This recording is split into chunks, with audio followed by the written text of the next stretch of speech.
Think all mortgages are the same? You're almost right. 80% of all home loans in the United States for purchases are conventional loans. But that doesn't mean that the same loan type works for everybody. There are a bunch of different types of mortgages that you can get, and FHA loans are one option. So today, we're going to dig into the differences between FHA loans and conventional mortgages.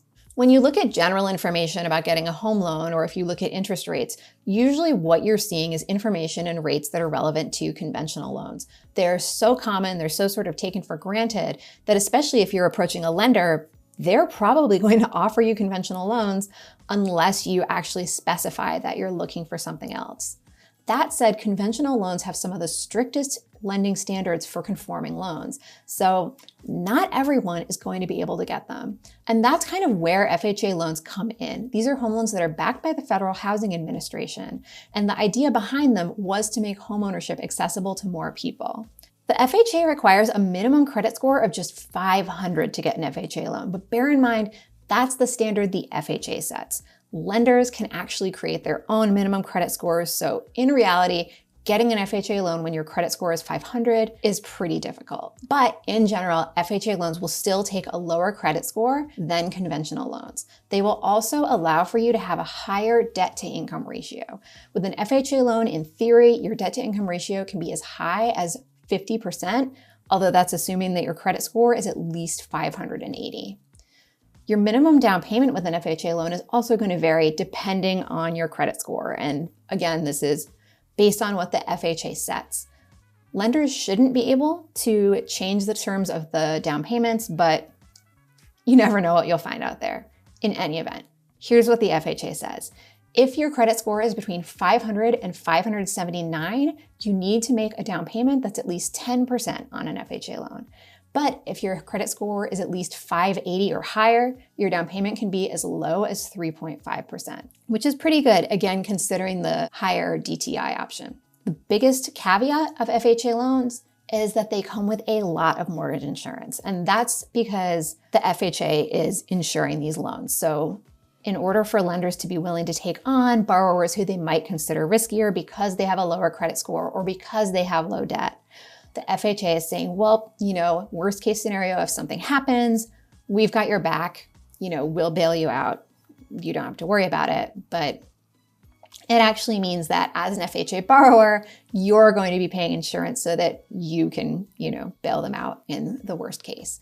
So FHA mortgage insurance works different than other types of mortgage insurance. Like other mortgage insurance, it's based on the size of your loan and a term and your credit score and that kind of thing. But unlike other kinds of mortgage insurance, it lasts a long time. So if you've made a down payment of 10% or more on an FHA loan, the insurance lasts for 11 years. If your down payment is lower than that, say you went for that 3.5% minimum, FHA mortgage insurance lasts for the life of the loan. Now, that doesn't necessarily mean the entire 30 years, but it does mean until you sell or refinance into a different type of loan. You'll also have to pay an upfront mortgage insurance premium as part of your closing costs with an FHA loan. That's 1.75% of the entire cost of the loan. That usually gets kind of lumped in with the rest of your loan so that you finance it. That means you're paying more interest total, but it's less closing costs that you have to come up with. And then the last kind of big thing to know about FHA loans is that they come with particular property standards. And this comes into play because you will have to do an FHA appraisal when you get an offer approved on a home. This is separate from the regular appraisal that your lender orders, and it's also different from a home inspection. This is the FHA sending someone out basically to check that the house is reasonably safe, secure, sound. So they're checking for things like, are there handrails next to all the stairways and stuff like that? It's nothing that wild, but since it's an extra step and in order for the sale to go through, the property has to pass it, it can make some sellers hesitant to take on an FHA buyer. There are a few different types of FHA loans while we're talking about them. The most common, the simple purchase loan, is actually known as the 203B, although hardly anyone ever calls it that. They usually just say FHA loan. The one with a letter number combo that you hear about more often is the 203K loan. 203K loans allow you to purchase a home and finance renovations within one mortgage. So it's one mortgage that covers a whole bunch of costs. Title I loans are also notable because you can use them to purchase a manufactured home. Manufactured homes usually are not eligible for conventional loans. In addition, the FHA offers construction to permanent loans for building a house, as well as energy efficient mortgages, which are focused on energy efficiency upgrades, as the name implies. Now let's compare FHA loans to conventional loans, or as you might know them, mortgages, because a lot of what I'm about to say might be stuff that you thought was just how mortgages worked. Again, though, it's just that most people have conventional loans. They're the most common type of mortgage by far. So the standards for conventional loans kind of get conflated in people's heads with, well, what are the standards for mortgages in general? But these are indeed actually specific to conventional loans. One is credit score. Generally, for a conventional loan, you're going to need a credit score of at least 620. That said, if your credit score is 740 or higher, you will probably get a better offer in terms of better terms and a better interest rate. Your debt to income ratio cannot be more than 36% in most cases. Lenders may make exceptions depending on what else you have going on. That said, if you have a higher debt to income ratio, you may also have to take on a higher interest rate. Your minimum down payment with a conventional loan is not 20%. Lots of people think that. It's not the case. Depending on the exact loan that you're being offered, your down payment could potentially be as low as 3%. That said, there are some different reasons why you might want to consider making a different down payment, maybe something bigger. We actually have an entire video about it. Mortgage insurance is one of those reasons. So if you put down less than 20% on a conventional loan, you will have to pay for private mortgage insurance until you've made it up to having 20% equity in the home. And there are a couple of ways that you can get there. One is to just keep paying down your mortgage until only 80% of the original sum is left, and then, asking the lender to cancel. You can also let it go all the way until you own 22% of the home, because lenders are required by law to automatically cancel your mortgage insurance when only 78% of the original loan amount is left. But, why not go ahead with the 2% sooner? You can go even sooner if you're in a hot market where prices have been appreciating and you think that your home has grown in value since you've bought it. Even though you haven't paid down more of the mortgage, if the home is worth more, that extra value also belongs to you. So if that is the case, you can request from your lender that you would like your mortgage insurance canceled because you think you own that much more of the home, that you have at least 20% equity. Bear in mind, however, that with that option, they are going to want an appraisal because they're going to want to know that, you're not just making up that new number, your home is actually worth that much. And speaking of appraisals, with a conventional loan, you are going to be required to get an appraisal by the lender.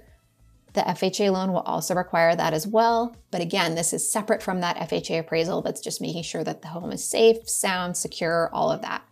So with a regular appraisal for a conventional loan or an FHA loan, it's something that is ordered by the lender just because they're sort of like covering themselves. They want to make sure that the home you're buying is a sound investment and that it's worth the amount that you are being charged for it. So that's really what they're doing with the appraisal. Home inspections are a completely separate thing. Some people consider them to be not so mandatory. At NerdWallet, we strongly recommend that you get one because really, this is for you making a huge purchase and feeling a little bit more secure about what's going on with the ins and outs of that home. Can I be really honest with you for a minute and admit something that's kind of embarrassing? Before I worked at NerdWallet, I'd never heard of FHA loans. And that's part of the problem. Not me specifically not knowing about FHA loans, but just people in general not knowing about FHA loans or that there are different kinds of mortgages. Part of the whole idea of FHA loans are to expand homeownership to more people and open up more possibilities. But if you're not aware that those options are out there, you might just think, homeownership isn't for me. I'm never going to qualify for a conventional loan, so I don't have any options. But you do. I will say though, the downside of FHA loans is that their promise isn't always completely fulfilled. Again, lenders can set their own credit minimums, and these are generally above the minimums that are laid out by the FHA. They also can be difficult loans to use when you're in a really hot market. If you got a strong seller's market where buyers are just throwing out contingencies and, making offers that are above asking, it can be difficult to come in and say, as a condition of sale, I'm going to need an FHA appraisal. But If you are able to find a lender that you'll happy working with, who is going to give you an FHA loan that's got beneficial terms for you, if you can find a seller who's willing to work with you, you're on the path to homeownership. Like, you've got it. Even though you're using a different loan type, that doesn't make you any less of a homeowner. You're still building equity, you're building wealth. And remember, the mortgage you start out with isn't necessarily your mortgage for life, even if you've already decided that this is going to be your forever home and you absolutely love it. You can refinance down the line to a conventional loan, or if you want to, you could actually refinance into another FHA loan. The FHA makes that really easy with something called the Streamline Refinance, but that's for another video. I'm Kate Wood, and I write about mortgages and home buying for NerdWallet. If you enjoyed this video, we've got another one in our Versus series that you should check out. It compares adjustable and fixed rate mortgages. And yes, FHA and conventional loans are available in both types. While you're here, like this video and don't forget to subscribe to our channel.